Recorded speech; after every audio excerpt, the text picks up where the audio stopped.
The bottomless pit, Revelation chapter 9, with the sounding of the fifth and sixth trumpets, bring terrible affliction upon the inhabitants of the earth. With the earlier soundings only the natural world is afflicted, but when the fifth and sixth angels sound their trumpets, human beings are afflicted.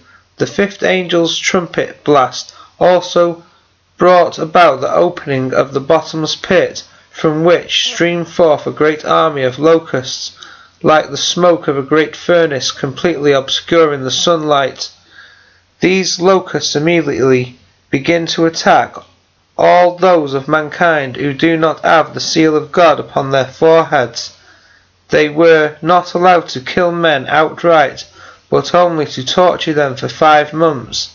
However, when the sixth angel sounded his trumpet, other destructive forces were released, which are first called angels, but later on are designated as troops of cavalry, and by these a third of mankind was killed.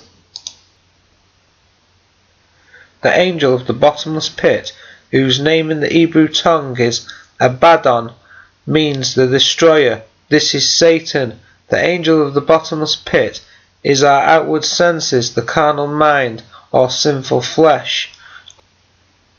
Operating upon the brain, physical, it, indwelling sin, excites the propensities, and these set the intellect, mental, and sentiment, moral, to work. The propensities are blind, and so are the intellect and the sentiments in a purely natural state. When, therefore, the latter operate under the sole impulse of the propensities, the understanding is darkened through ignorance because of the blindness of the art. The art is the abode of many negative beliefs, fear in many forms, resentment, hatreds, unhappy memories, and the like, and if these are set loose in the mind, they are likely to inflict torture and other sufferings.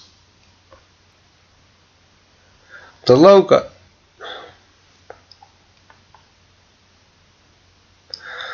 locusts and scorpions represent our negative thoughts and feelings that suddenly seem to threaten to overwhelm us as we begin to grow in the one faith. At such times we arrive at a crisis point in growth. Either we try to forget our negative emotions and hope they go away and refuse to change, or we can fearlessly begin to implement change under the loving guidance of the Spirit of Christ. Our choice is clear.